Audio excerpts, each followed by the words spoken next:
What's up, everybody? Good evening. Good evening. This is Jake with the scene. Still working on that remarketing. But hey, it is April May 19th, 2025, and I hope everybody had a great weekend. I know some places it's starting to get hot, so this is your reminder to drink water. Uh, Especially y'all that work outdoors. I'm sure you already know that. Ain't nobody trying to catch no heat stroke out here. But hope everybody's doing well as we transition the seasons, and um, I hope everybody's trying to find a way to stay motivated because it's not easy. Um, I actually recently, I just had a conversation with someone. As a man of Christian faith, you know, we we believe I believe in putting my trust in God, putting my faith in God's hands, as many Christians do, as believers in other faiths do, right? But I was having a conversation in which, like, the person was like, "Yeah, I do all this and that. I pay my tithes in church. I, um, I study the Word. I give so much, and I don't feel like I'm getting anything back." And in which I said that, well, what else are you doing? Like, what actions are you putting forth to improve your situation besides your faith? faith is Faith is great to have. Faith is for the spirit. You're supposed to Faith is supposed to be that extra motivator that goes along with everyone else. But you have to put in the work. You have to be managing your actions because they do have consequences. Like, having faith in God doesn't erase completely the actions that you've taken in life, if that makes sense. Like, if you've done nothing um, to aspire to these big goals that you have, these big dreams, or you've made a certain few mistakes, those mistakes still can have consequences. Having faith in God won't erase that. Sometimes I was thinking about it, and I was like, sometimes with that faith, like, bad things, not necessarily bad things, but the consequences can still pay out while you're receiving your good karma, so to speak, or waiting on your good karma, right? Like, let's say you bought a bunch of things that, like, you were in a certain financial situation, and, like, your uh, significant other, you know, was a big part of that financial situation, and that person is now gone. So, like, you lose their half of the income, um, or a portion of their income. Well, you still have to, like, there's still those consequences that are needed to follow for that because of how, like, that income played a factor. You know what I mean? Like, those things aren't just going to be erased just because you believe in your higher power, no matter who your God is. Um, Sometimes those things still have to play out. And that doesn't mean that, I'm not trying to be preachy or anything, but that doesn't mean that your higher power isn't looking after you. Things in the material plane still have to play out. Actions still have consequences, but that doesn't mean you should give up or let it drown you. You still have to keep pushing so that way you can figure it out. Um, Karma's not always instant.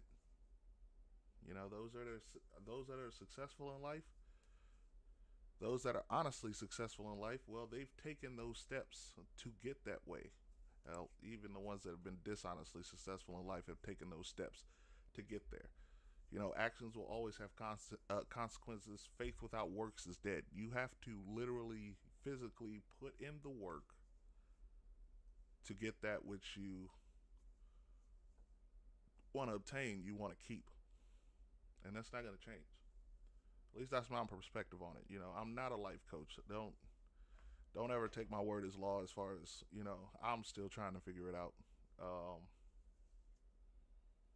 I'm no life coach myself, but that's just my perspective on it. We gotta physically put in the work for things to improve, for things to be maintained, and we got to deal with the consequences of some things that we've done. Not saying you did anything terribly horrible, but it applies to everything. Everything is a consequence, whether it's good or bad. Everything in life is a risk. Um, some are necessary risks, some are unnecessary. So that's my take on that. But whatever it is life's throwing at you, don't let it beat you down. You know, um, Heck, I'll give you another example, and I don't know why I keep coming on here venting and talking about things that are going on in my personal life. I don't know. Maybe it just helps me feel better, even if like no one's listening or I have the one viewer. Um, Hello, one chat friend, one viewer. Welcome to the scene. But and for those that are y'all that will listen in the future on Spotify, heck, maybe I'm just keeping a record um, of what leads to an eventual breakdown. Who knows? I hope not. I hope one day I'm gonna look past this. It is a sale. Hi, sale. Maybe one day I'm gonna look back at these videos and be like, you know what? I took that leap. I took that step, and this is where I was at in my life at this point, and now I'm doing much better. Um, but currently, right now, still, still rocking unemployment. Um, I got another rejection from another interview, and I'm not sure. It's from a company that I've interviewed twice with already, and I'm not sure if I should give up or not. I don't know, because I don't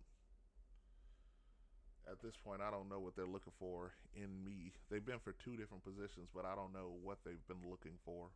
Um, but yeah, found that out this morning in the midst of some other chaos that they're seeking out other candidates. They said that in the email, and it's funny. They're like, "Yeah, you should seek out other job opportunities with the company," in the email, and I'm just like, why even bother? But see, like that's that. I'm trying not to have that loser mentality about it. Things don't. There's no reason to give up. I mean, I can't give up, right? People rely on me. I have people in my life that need me to keep going. I have a family to take care of. I don't get to give up. I don't get that leeway. Um, but like I had to look in some of my MRT skills, just trying to wonder how I keep it together. Um, One was just the first thing I looked to was just managing the stress of it all. You know, um, Being unemployed is never easy for anybody, um, because bills they don't disappear. You can put them on. You can you can ask for extensions, but they don't disappear.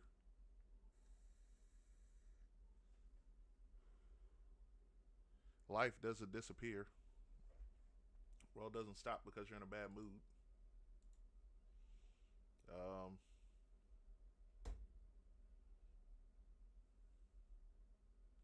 so like, how do you manage?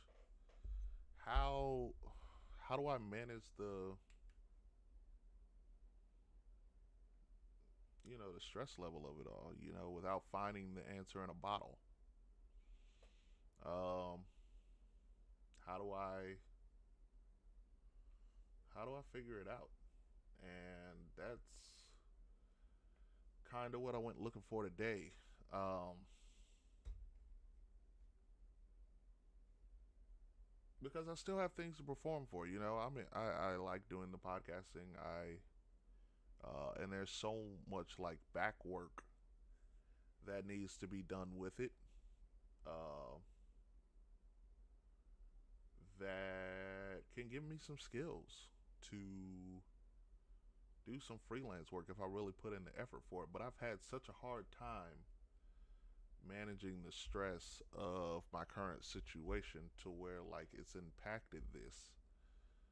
I haven't been uploading clips like I should be. I haven't been um, doing all of my research in a I say a reasonable time frame. I haven't been preparing, and like one thing I realized about myself is that I need to learn at minimum, like if I'm gonna keep getting un unfavorable news, that I might as well just like learn to keep my spirit and my energy high. Um, so I look to energy management, one of my MRT skills that I think I've taught once or twice before to a general classroom. Um, Ironically enough, it's called energy management. It's not even ironic at all. I don't even know why I said that. The skill is called energy management. It helps you build self regulation. So, energy management will allow you, in theory, with practice, to be in control of your physical state, thoughts, and emotions in stressful situations. Oh, man.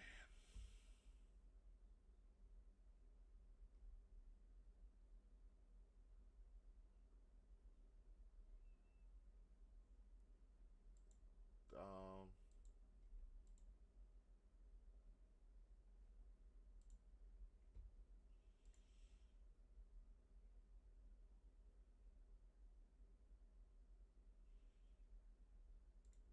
it's just a lot. You got to learn what brings you to certain what energy levels require certain things of you,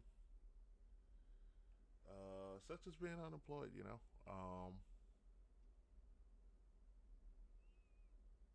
It's a pretty high stress situation. Uh, and there's this median between uh, your performance and the amount of energy needed of you. Um,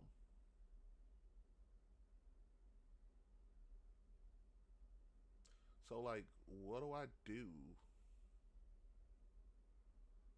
to bring myself just in the middle? I think that's the next step on this journey that I need to find out. Like, what do I do to bring myself just where I need to be in order to deal with all these life stressors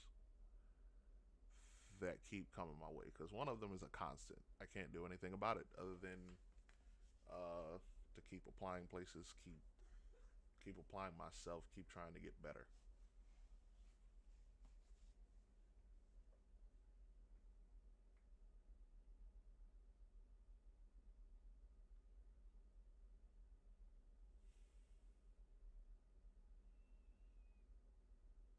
Hmm.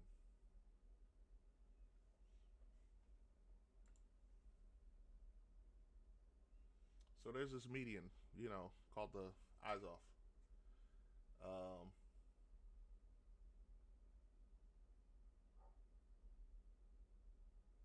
there's this middle ground to find yourself. One of the three strategies to energy management is being proactive in your actions, thoughts, and your consequences. Still a lesson I have yet to teach.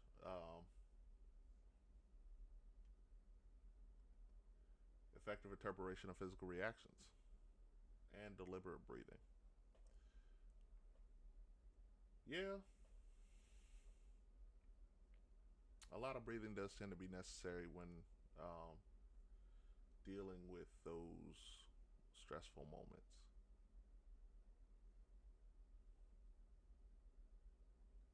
But what do we say when we take an impractical approach to it, right? What are the options for a human being that is down on their luck, um, has faced a lot recently, and the blows just keep coming? Like, what are the options besides getting back up?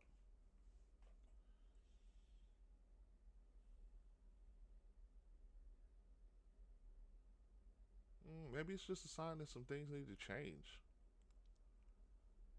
While you're waiting for things to get better, while you're waiting to take those next steps, maybe some things just need to change within you, within your situation.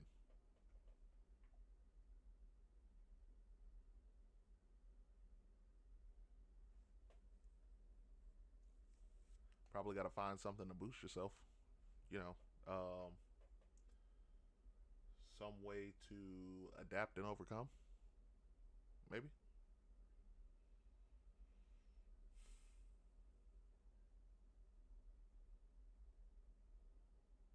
I don't know. Uh, I think I'll be looking for the answer though in the next few days. Just trying to see where the road takes me. Just trying to see what answers I can come up with. Right. Um,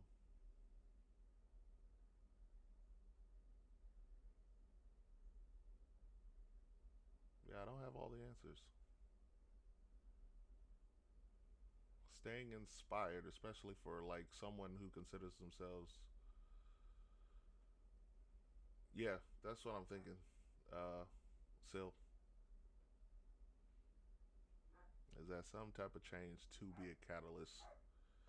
I know I could stand to lose a couple pounds. It doesn't mean just because I'm unemployed doesn't mean I have to stay in the house all the time. Mm,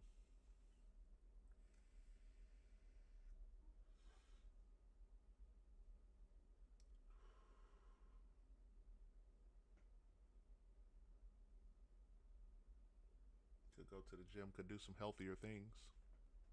You know, change is scary. I'm not. One thing I've one thing I've learned about myself still is that I am not afraid of change. It's more so I don't.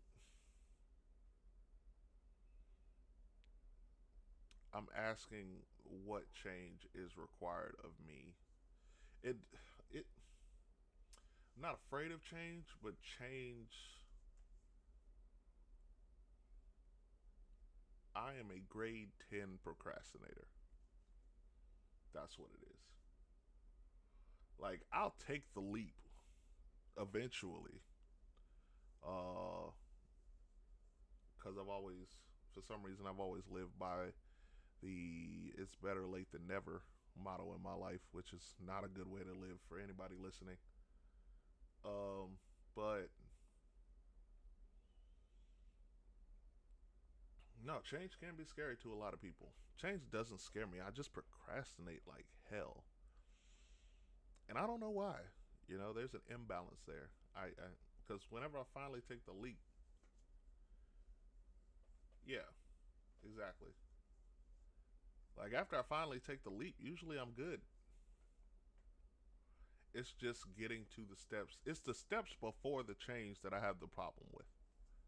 It's taking that leap. It's walking towards the plank or that bridge or doing whatever. I've dealt with a lot of changes in my life. I just don't. I don't. It's getting to the change that's the problem. Um, I don't know. Like I know what needs to be done, so why not do it? Why don't I do it? Are the questions that I ask myself.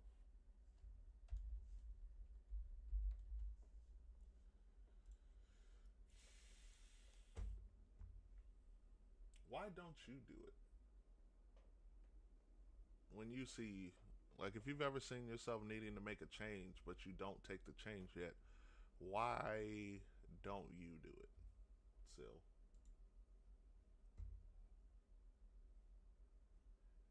if that is the way you operate, I'm not saying it is, but just a general question.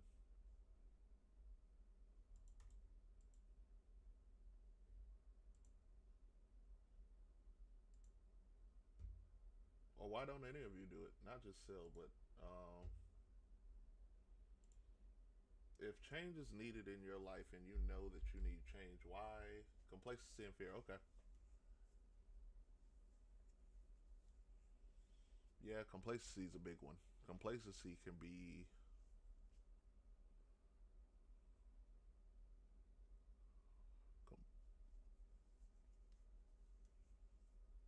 yeah, yeah, that's another one. For anyone, not in the chat, for anybody listening, Sil said complacency is fear.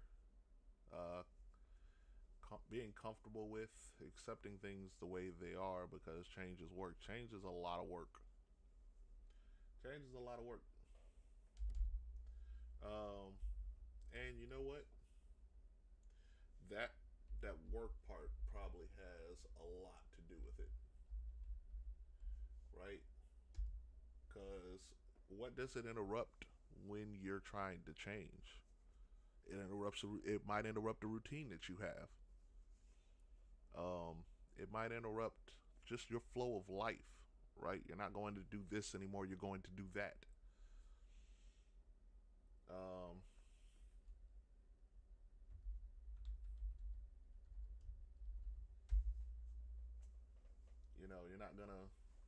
you're not gonna hang around with these certain people anymore. You're gonna hang with them, or you're gonna be a loner,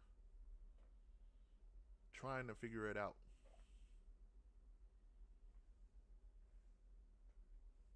Um, yeah, change has a lot to do with it. Work has a lot to do with it. I think uh, because once you decide to make that change, you have to. Um, you have to be dedicated to it. Otherwise, the change was. It's not really change. You just switched up, really.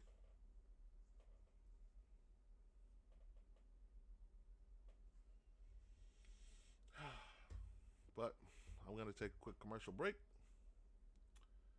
and I will be right back with you all in one moment.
All right, everybody, welcome back to the Seed.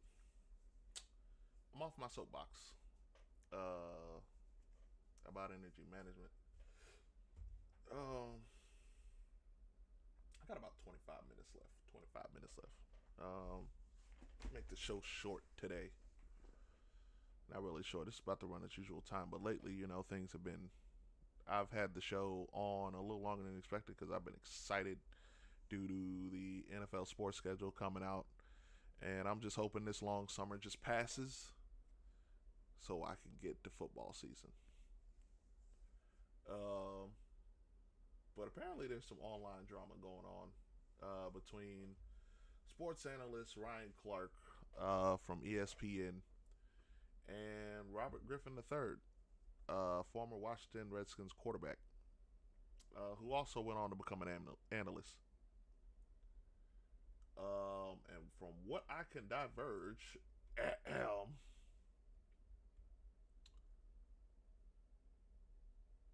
RG3, Robert Griffin III, otherwise known as RG3, went on and um,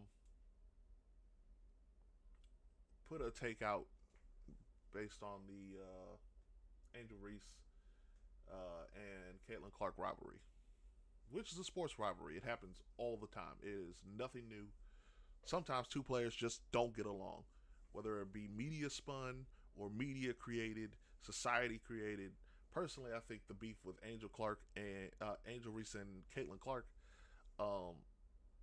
we society created that. With all the racial tension we have in America right now, I think we had a lot to do with that, based on how they act. Um, but they're also rivals. These two faced off against each other in college, and they just so happen to be black and white. Um, and honestly, I hope, as like the two biggest stars in the WNBA right now, that they can have on-court rivalries. It's healthy for the sport. Rivalries are very healthy for the sport, but I want them to have a professional relationship that's also good for the sport, to like where at the same time they both can encourage young women. Like, their rivalry is good for the sport. Get heated in the moment, get tough, but when, like, I really hope that it's nothing personal between them. I really do. I sincerely hope that it's nothing personal between them, and if it is, I hope they reconcile and not let our divided country keep them divided as people, because I think those two, Angel Reese, Caitlin Clark, I think y'all two together could do some amazing things for this country off the court. I really do. And I hope y'all take that into consideration. I hope one of y'all just is the bigger person, if it actually is personal, and hits the other one up, and y'all just reconcile. Be rivals on the court, be dogs on the court, but y'all two being professionals and not letting the media, people in comment sections divide y'all, if that's what this is, that would be so much better for the state of this country. That unity would do great things. But on to what I was talking about. So Ryan Clark and Robert Griffin III, RG3, are beefing. Um, Robert Griffin III went on and had a take about Angel Reese and Caitlin Clark, about them not liking each other, and Ryan Clark went on to bring Robert Griffin III's wife into it. One comment under this post, Ryan Clark took it to Twitter, and some of these comments that I'm looking at um, are pretty much telling the full story. They've turned it racial, as per normal in this country, because for some reason we just have to do that. Some people are insinuating that Ryan Clark came after RG3 just because his wife is white. and it seemed like he was taking Caitlin Clark's side because it seemed like RG3 was taking Caitlin Clark's side as if his marriage had something to do with that. Bro, this is sports talk. Like, why did you have to bring this man's personal life into it? What does that even matter who he's married to? Who cares? That has nothing to do with the conversation at hand. The conversation is these two basketball players that have a history of a heated rivalry on the court. Why bring this man's wife into it? Ryan Clark, that is very corny behavior. It is. Uh, I don't often use the term race baiting, but that's exactly what that is. Because why? Why even do it? Why even do it? That man's wife had nothing to do with this conversation. Even if you have something personal going on with RG3, this, that, and the third, like, what does his wife have to do with the situation? You literally could have just left this about basketball and been done. That's corny. I don't understand that. Take your feelings out of it. You had the chance to just be a professional, to just be an analyst, and you use that to go after that man RG3's wife. If that's true. Like, if that's true, that's very corny behavior. You didn't need to bring the race of his wife into it at all. You didn't even need to mention his wife. It had nothing to do with anything. It had not a damn thing to do with a damn single thing. Not a single thing. Nothing. So,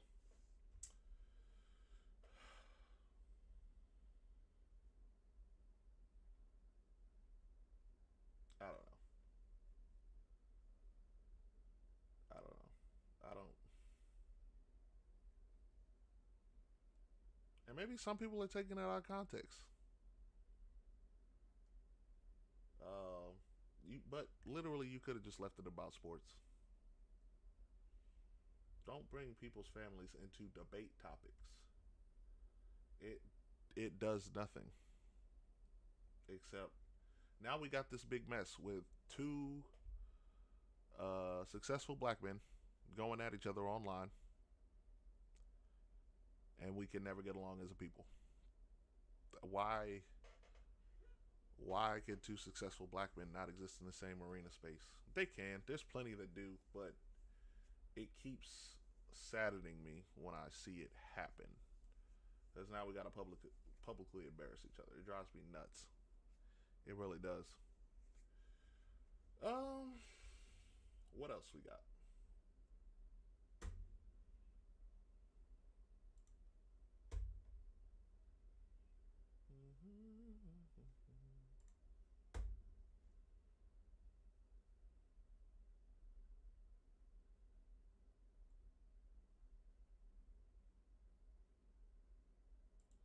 So some photographer put his hands on Denzel Washington, which I found hilarious.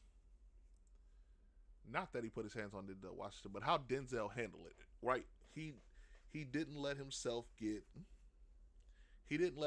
trapped in the moment and strike at the photographer. He went over there and corrected him like a parent. And I found the interaction quite funny. He went over there, put his fingers in his face, talking to him like if you've ever seen Fences. Yeah, he was talking to him like his son from Fences.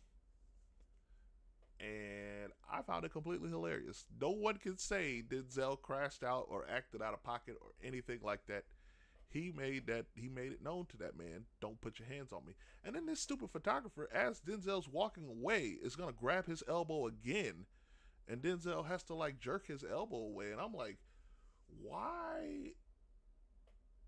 If Denzel would have hit that man, the media would have had a problem with it. They'd have spun it somehow, some way, and Denzel would have been sued. But why is this man putting his hands on him? Why is he touching him? Why is he touching him? There's no reason to touch Denzel without his permission. Y'all with these y'all paparazzi, y'all need to learn how to keep y'all's hands to y'all selves and stay out of people's personal bubble. Cause that's nuts. Y'all be the first to cry when one of them put their hands on you. And then you'll be ready to sue. When sometimes y'all need a good ass whooping. Because why are you in that man's personal space? Why are you grabbing on his elbow? Like, why are you doing that? Like, why? I don't get it. I don't understand. I'll never understand the need to like just try and poke at someone like that. But if Denzel would have like put his big ass hand around your neck, you'd have been ready to sue.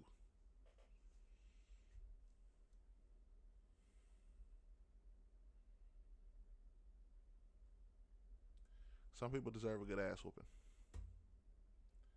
and that's some people's problem is that they ain't had one. I don't condone no violence, but being punched in the mouth teaches you a couple of lessons in life. Yeah, keep your hands to yourself, people. But you know what, Denzel, you showed once again why you are probably one of the few heroes from my childhood that I have left that I could truly look up to. You've been a great actor, an outstanding man. Um, ain't got no, you don't have any wild, all this what you going. You ain't got none of that wild stuff going on. Yeah, Denzel, I appreciate you. And if the rumors are true, I can't wait to see you in Black Panther 3, whatever your role may be. I can't wait to see it because I know it's going to be a masterpiece. Somebody tell me they top three favorite Denzel Washington movies. I want to hear it. Chat, social media listeners, when this gets to you, let me know your top three Denzel Washington movies. That man deserves all of his flowers. Um, because yes, there's been nobody to do it quite like him. Even though he's acting, I still feel like he's taught me a lot of life lessons just in the roles. Remember the Titans to be specific.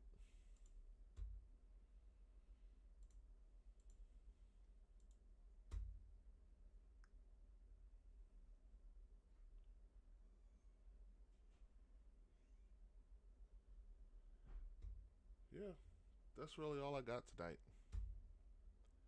Uh, but I want y'all to do me a favor, wherever you happen to be listening, wherever you happen to hear my voice or see me, think about your next steps.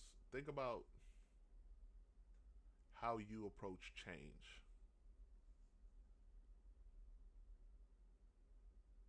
And then the next time we meet, tell me. Tell me under the comment section of TikTok, Facebook, or Instagram if you just so happen to see this there.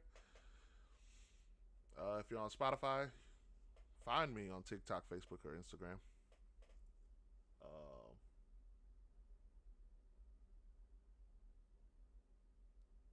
but yeah, tell me how you approach change. Tell me how you take those next steps to get to where you aspire to be. But tell me how you do it when you're already facing adversity. I'm very curious to hear that. Thank y'all for joining me. Once again, this is Jake. This has been The Scene. And I will see y'all hopefully Wednesday. Have a good night.